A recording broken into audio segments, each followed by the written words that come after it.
12절 말씀입니다. 신약성경 히브리서 4장 12절 한 절 말씀입니다. 신약성경 356쪽입니다. 신약성경 356쪽 히브리서 4장 12절 말씀입니다.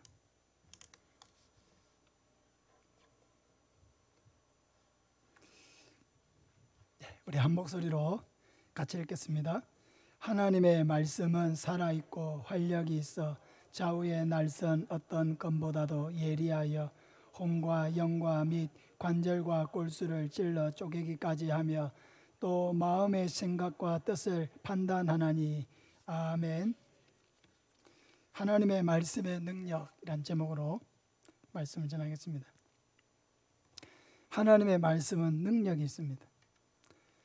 그러므로 하나님의 말씀을 읽고 듣고 읽는 것이 복된 것입니다. 방금 읽었던 말씀을 다시 한번 보면 하나님의 말씀은 살아있고 활력이 있어 좌우의 날선 어떤 검보다도 예리하여 혼과 영과 및 관절과 골수를 찔러 쪼개기까지 하며 또 마음의 생각과 뜻을 감찰한다고 말씀하고 있습니다. 하나님의 말씀이 능력이 있기 때문에 그 말씀이 우리의 귀에 들리고 우리의 마음에 새겨질 때 놀라운 변화가 우리 안에 일어나게 되는 것입니다. 그 말씀은 살아있다고 했습니다. 활력이 있다고 했습니다. 칼처럼 예리하다고 했습니다.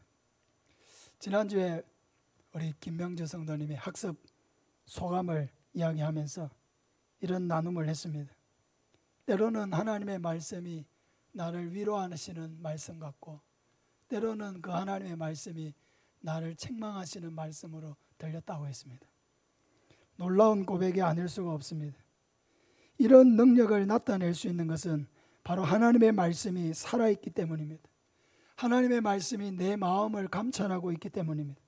그러므로 우리가 하나님의 말씀을 암송하고 마음에 새기고 또 길을 갈 때든지 누워있을 때든지 그 말씀을 묵상하고 그 의미들을 생각할 때에 하나님의 성령이 우리 마음에 충만하게 역사해서 그 말씀을 깨닫게 하시고 그 말씀을 통해서 열매 맺게 하시는 것입니다.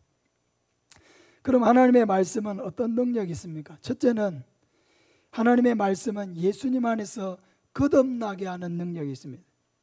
베드로전서 1장 23절에 너희가 거듭난 것은 썩어질 씨로 된 것이 아니요 썩지 아니할 씨로 된 것이니 살아있고 항상 있는 하나님의 말씀으로 되었느니라 하고 말씀하고 있습니다. 우리가 거듭나게 된 것은 살아있고 항상 있는 말씀으로 된 것입니다. 하나님의 말씀이 있기 때문에 우리가 그 죄로 인하여 처해 있는 비참한 운명을 알게 된 것입니다. 하나님의 말씀이 죄로 인하여 사망이 왔다고 우리에게 말씀해 주지 않았으면 우리는 왜 죽어야 하는지 알지 못했을 것입니다. 하나님의 말씀이 죽은 후에 천국과 지옥이 있다는 것을 말씀해 주지 않았다면 우리는 천국을 소망하지도 못했을 것이고 지옥을 두려워하지도 못했을 것입니다. 나아가서 하나님의 말씀이 우리를 죄에서 구하기 위해서 하나님께서 그 독생자를 보내시고 우리를 대신해서 십자가에 못 박혀 죽으신 것을 말해주지 않았다면 우리는 영원한 지옥의 형벌을 피할 수 없이 살았을 것입니다. 하나님의 말씀이 예수님을 믿을 때 우리에게 영생이 있고 예수님을 믿지 않을 때에 멸망받게 된다는 것을 말씀해 주지 않았다면 우리는 예수님을 알지도 못하고 믿지도 못했을 것입니다. 그러므로 우리가 구원받게 된 것은 바로 하나님의 말씀 때문이라는 것을 믿으시길 바랍니다. 고린도후서 5장 17절에 그런즉 누구든지 그리스도 안에 있으면 새로운 피조물이라 이전 것은 지나갔으니 보라 새 것이 되었도다. 우리가 어떻게 하나님의 그리스도 안으로 들어오게 되었습니까? 그리스도 안으로 들어왔을 때에 새로운 피조물 거듭난 백성이 되는데 어떻게 우리가 예수님 안으로 들어왔습니까? 하나님의 말씀을 믿음으로 들어온 거죠. 하나님의 말씀이 우리에게 가르쳐 주시는 대로 예수 그리스도를 우리의 주님으로 모셔드렸기 때문에 우리는 예수님 안으로 들어와서 거듭난 백성 새로운 피조물이 될 수가 있는 것입니다. 하나님의 말씀은 능력이 있기 때문에 누구든지 말씀대로 예수님을 나의 구주로 믿기만 하면 모든 죄를 하나님께서 씻어주시고 자녀로 삼아주시고 영원한 천국을 선물로 받게 되는 것입니다. 두 번째로 하나님의 말씀은 우리를 거룩하게 하는 능력이 있습니다. 디모데전서 4장 5절에 하나님의 말씀과 기도로 거룩하여짐이라 하고 말씀하고 있습니다. 하나님의 말씀은 우리를 거룩하게 하십니다. 거룩하게 한다는 것은 세상과 구별되게 하시고 우리를 그리스도 닮은 사람으로 변화시켜 간다는 것을 말하는 것입니다. 왜 우리를 그리스도 닮은 사람으로 변화시켜 가십니까? 자기 성격대로 살아오던 가치관대로 그냥 살도록 내버려 두시면 되는데 왜 우리를 그리스도 닮은 사람으로 변화시켜 가십니까? 왜냐하면 우리를 예수님 안에서 하나님의 자녀로 삼아놨기 때문입니다. 하나님의 자녀로 삼았기 때문에 우리가 나가서 하는 모든 행동은 하나님께 영광이 될 수도 있고 하나님께 욕이 될 수도 있는 것입니다. 그러므로 하나님은 우리에게 말씀을 통해서 우리를 거룩하게 하시고 하나님께 영광을 돌리는 삶을 살 수 있도록 하시는 것입니다. 하나님의 말씀은 우리에게 무엇이 죄인지를 가르쳐 주시고 더 이상 죄짓지 않는 사람, 죄를 멀리하고 하나님의 말씀에 순종해서 하나님이 기뻐하시는 사람이 되도록 이렇게 하십니다. 로마서 7장 7절에 보면 그런즉 우리가 무슨 말을 하리요? 율법이 죄냐?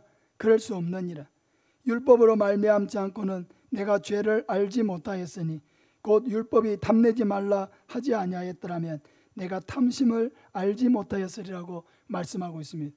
하나님의 말씀이 우리에게 죄를 가르쳐 주었다는 것입니다. 여러분, 이 세상은 죄에 대한 자기만의 기준을 가지고 있습니다. 어떤 사람은 사람을 죽이고도 자기는 아무 죄가 없는 것 같이 뻔뻔스럽게 하는 사람도 있습니다.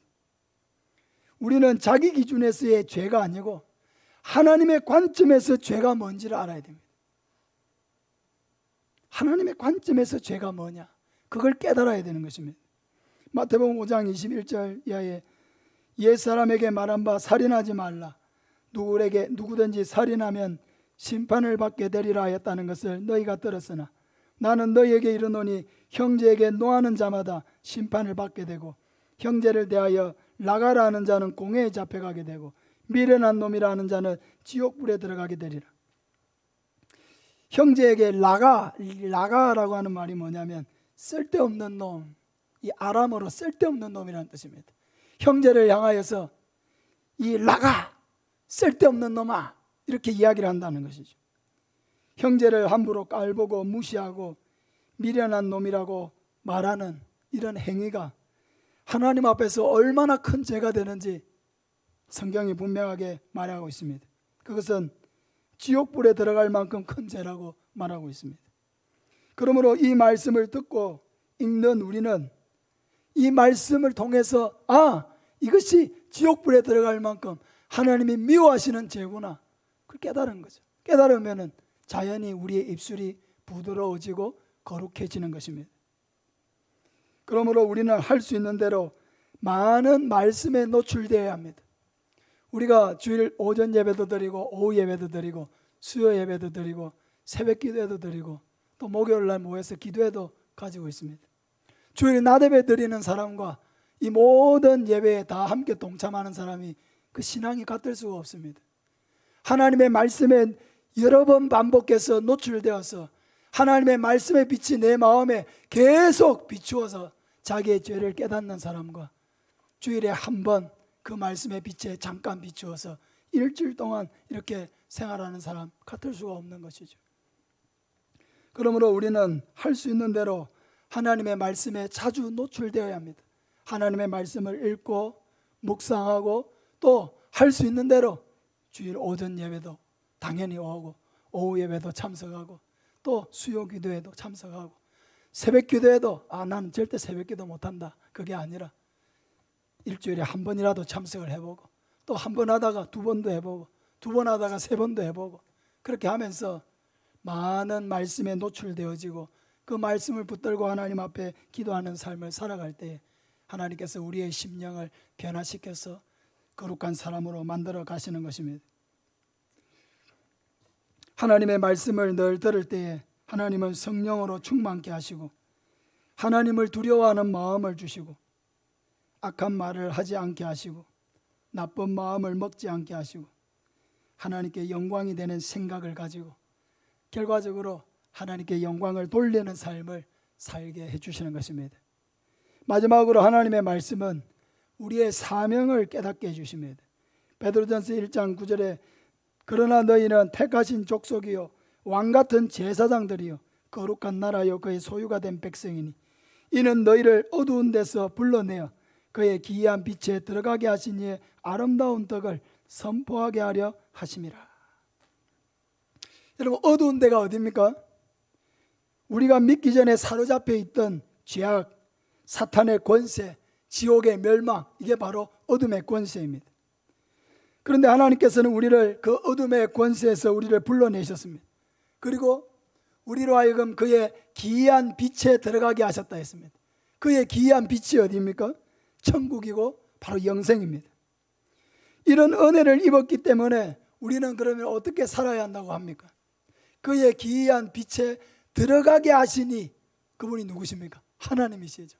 하나님의 아름다운 덕을 선포하는 삶을 살아야 한다는 것이죠. 하나님이 우리를 위해서 하신 아름다운 일이 무엇입니까? 그것은 우리를 사랑하셔서 우리를 위해서 우리의 죄를 대신해서 예수님을 이 땅에 보내어 나의 모든 죄를 대신 짊어지고 십자가에 죽게 하신 일입니다. 그러므로 누구든지 예수를 믿음으로 죄를 씻고 영원한 생명을 얻게 하신 것, 이게 바로 하나님이 우리를 위하여 행하신 놀라운 사랑입니다. 이것은 우리가 죽음에서 생명으로 살아나는 것이고 마귀의 자녀로 살다가 하나님의 자녀의 신분으로 변화되는 것이고 어둠의 자녀가 아니라 빛의 자녀가 되는 것을 말하는 것입니다. 그러므로 우리가 이 하나님께서 우리를 위하여 행하신 이 아름다운 일을 많은 사람들에게 전하는 것은 바로 우리의 사명입니다. 우리는 모든 일을 이 복음을 전하는 일에 맞춰야 합니다. 우리가 사업을 하는 것도 복음을 전하는 데 맞추시기 바랍니다. 그러면 사업도 잘 되고 그것을 통해서 영혼을 얻게 될 것입니다. 직장 생활을 할 때도 복음을 전하려고 하는 관점에서 하십시오. 그러면 복음을 늘 전해야 된다는 생각을 가지면 어떻게 살겠습니까? 친절한 사람이 되겠죠. 회사에서 예수 믿는다고 하면서 불성실하게 살 수 있습니까? 성실한 사람이 되겠죠. 헌신적인 사람이 될 것입니다. 결과적으로 회사에서도 인정받는 사람이 될 것입니다. 이웃들과의 관계에서 친구들과 관계를 맺을 때도 항상 예수님을 전하려는 마음을 가지시기 바랍니다. 그러면은 예수님을 전해야 된다는 생각을 마음에 갖고 있으면 깍쟁이로 살 수 있습니까? 베푸는 사람이 되겠죠. 이해관계로 사람을 대하지 않고 사랑하는 마음으로, 포용하는 마음으로, 다른 사람의 실수를 감싸는 마음으로 대하게 될 것입니다. 교회 안에서 열심 있게 섬기는 좋은 성도가 되는 것도 중요하지만 교회 밖에서 불신자들 안에서 좋은 평판을 가진 사람이 되시길 바랍니다. 항상 복음을 전해야 된다고 마음의 생각을 하면서 사람을 대하고 만나면은 우리가 세상 가운데서 빛과 소금의 삶을 감당할 수가 있게 되는 것입니다. 그런데 예수님을 전하려고 하는 마음이 없으면 어떻게 될까요? 모든 만나는 관계를 다 이해관계로 생각하겠죠. 나에게 도움이 되느냐 안 되느냐 이런 식의 관점으로 사람을 대하게 될 것입니다. 우리가 어떻게 사느냐 하는 것은 얼마나 중요합니까? 복음의 징검다리가 될 수도 있고요, 복음의 장애물도 될 수가 있는 것입니다. 자신이 밖에서 아무렇게나 살면서 우리 교회 한번 가보자, 너도 예수님 한번 믿어봐라, 그렇게 말할 수 있습니까? 항상 우리도 밖에서 사람들과 부딪힐 수가 있습니다. 이해관계가 얽힐 수 있습니다. 내가 손해봐야 될 일도 생길 수가 있습니다. 항상 그럴 때 마음속에 내가 저분에게 언젠가는 우리 교회 초청주일에 한번 가보자고 얘기해야 될 텐데, 그런 마음을 한번 가져보시기 바랍니다. 그러면 따지고 싶은 것도 좀 안 따지게 되고 이해관계가 얽혀도 조금 손해볼 마음이 생기게 되는 것입니다. 항상 이 사명을 가슴에 품고 사는 것이 항상 한 사람 데리고 와서 전도하는 그런 차원만을 말하는 것이 아닙니다. 항상 우리가 그런 마음을 가지고 사람들을 대할 때 거기에서는 이해관계가 아니라 더 사랑하고 포용하고 섬기는 사람으로 살아갈 수가 있게 되는 것입니다. 사랑하는 여러분, 항상 이 사명을 가슴에 품으시기를 바랍니다. 예수를 전하려고 하는 마음을 먹지 않고 살기 때문에 아무런 삶의 영향력이 나타나지 않습니다. 예수를 전하려고 하는 마음이 마음속에 없기 때문에 자기의 삶도 변화가 없습니다. 예수를 전하려고 하는 마음이 가슴에 없으면 살아가는 세상 속에서 아무런 영향력을 발휘할 수가 없습니다. 우리가 밖에서 참는 것도 복음을 위해서 참는 것이고, 봉사를 하는 것도 복음을 위해서 하는 것이고, 우리가 손해를 보는 것도 복음을 위해서 하는 것입니다. 아무쪼록 나라고 하는 사람을 통해서 예수님이 오해받지 않도록 살아야 하는 것이죠. 내가 어떻게 사느냐에 따라서 예수님이 심각한 오해를 받을 수가 있습니다. 예수님이 우리에게 가르쳐 주신 삶은 참으로 귀하고 고귀하고 희생하고 섬기는 삶인데, 우리는 밖에서 그렇게 살지를 못하기 때문에 우리가 복음의 통로가 되지 못하고, 세상 사람들도 그렇게 믿는 예수라면 나는 믿지 않겠다 해서 복음의 장애물이 될 때가 얼마나 많이 있습니까? 사랑하는 여러분, 말씀은 항상 우리에게 사명을 일깨워 주십니다. 디모데후서 4장 2절에 너는 말씀을 전파하라. 때를 얻든지 못 얻든지 항상 힘쓰라고 말씀하고 있습니다. 이 말씀을 통해서 우리가 사명을 깨우지 못했다고 하면 지난 5월 23일에 초청주의를 할 수 없었을 것입니다. 이번 초청주일이 얼마나 귀합니까? 코로나 중에 하는 거기 때문에 부담도 가졌지만은, 그러나 모든 성도들이 얼마나 힘을 다해서 많은 사람들을 초대했습니까? 30명이나 되는 우리 성도들이 한 사람 이상을 모시고 왔으니까 얼마나 더 많은 분들이 한 분이라도 전도해 보려고 얼마나 애를 썼다는 것을 알 수 있는 것입니다. 전도할 때 여러분 그런 느낌을 받지 못했습니까? 내가 평소에 잘 대해주지 않고 평소에 좀 관계가 안 좋고 불편한 사람에게 교회 가자고 할 수 있습니까? 평소에 마음이 불편해했는데 화해하지 아니하고 이번에 우리 초청주일에 한번 가보자 할 수 있습니까? 할 수 없죠. 절대 할 수 없습니다. 다 내가 초대하려고 하는 사람은 평소에 그래도 내가 조금 인심을 얻고 조금 그래도 마음이 좀 열려있고 관계 맺는데 전혀 장애물이 없는 그런 분들에게 우리가 초청장을 내밀 수 있게 되는 것입니다. 그것은 내 삶이 얼마나 중요하냐 하는 것을 가르쳐 주는 것입니다.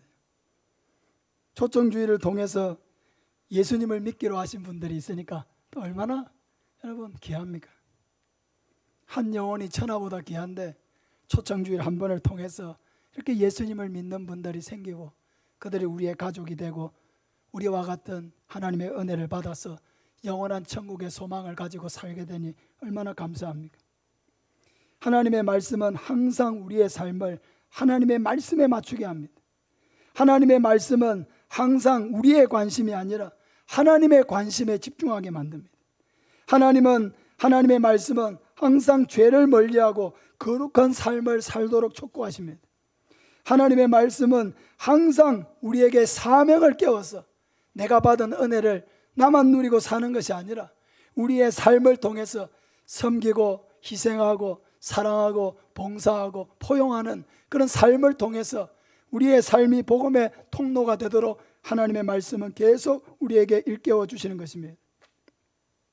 사랑하는 여러분, 말씀을 사랑하는 성도들이 되시기를 바랍니다. 말씀에 귀를 기울이는 성도가 되시기를 바랍니다. 하나님의 말씀을 들을 때에 좋은 마음으로 들으시길 바랍니다. 말씀을 듣고 내 삶에 새겨서 순종하기만 하면 거기에는 반드시 하나님께서 맺어주시는 열매가 나타나게 되는 것입니다. 하나님의 말씀을 많이 암송하고 늘 마음에 새기고 믿음의 확신 가운데 거하시기를 바랍니다. 말씀 암송을 통해서 말씀의 능력을 우리의 삶에 늘 경험하고 담대한 믿음의 용사들이 되시기를 예수님의 이름으로 축복합니다. 우리 546장